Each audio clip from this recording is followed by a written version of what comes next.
Nyu-Yorkun Bronx məhəlləsindəki 100 hektarlıq botanika bağında fransız impressionist rəssam Claude Monet'in 40 il çəkdiyi rəsm əsərlərindəki çiçəklər yetişdirilir.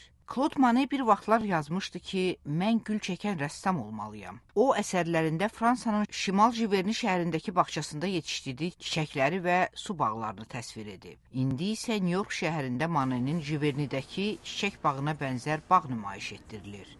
Karen Dobman sərginin direktorudur. Monet həqiqətən gözəl bağban idi. Onun müxtəlif bitkilərdən saldığı bağ və əsərlərində canlandırdığı güllər indi New-Yorkun botanika bağında nümayiş etdirilir. Rəngarəng güllərin yer aldığı bu bağa Monet'in evinin girəcəyində yazılan Böyük Xiyaban adı verilib. So these are agapanthus and these are really important plants in Monet's garden. He painted them. So we're able to Monet bağının əsas bitkisi agapanthusdur. Onun əsərlərində buna geniş yer verilir. Buna görə bu bitkinin bağda yetişdirilməsi qərarı verilir. Burada günəbaxanlar və qızıl güllər də var. Monet bağının əsas hissəsini qızıl güllər təşkil edir. So we have them trailing across the arches in the Grand Allée and other places throughout the garden. Fransada impressionizmin banisi olan Monet'in bağı ən böyük turizm mərkəzidir.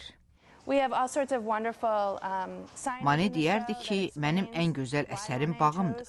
Monet bağı artıq şöhrət qazanıb. Yayın qızmar çağlarında buraya çoxsaylı turist gəlir. Olduqca gözəldir. Əlbəttə, mən Bronxdansa Jiverniyə üstünlük verərdim. Amma hər halda bu da gözəldir, deyə bu ziyarətçi bildirir. Sərgidə Monet'in və Jiverne'nin fotoşəkilləri, habelə rəssamın 2 əsəri nümayiş etdirilir. Bunlardan biri Amerikada heç vaxt sərgilənməyib. Rəsm əsərlərinin hər ikisində Monet'in çox sevdiyi qaymaq çiçəyidir. Sərgi oktyabrın 21-nə dək davam edəcək. Vaşinqtondan Nərminə Cəlal qızı, Amerikanın səsi.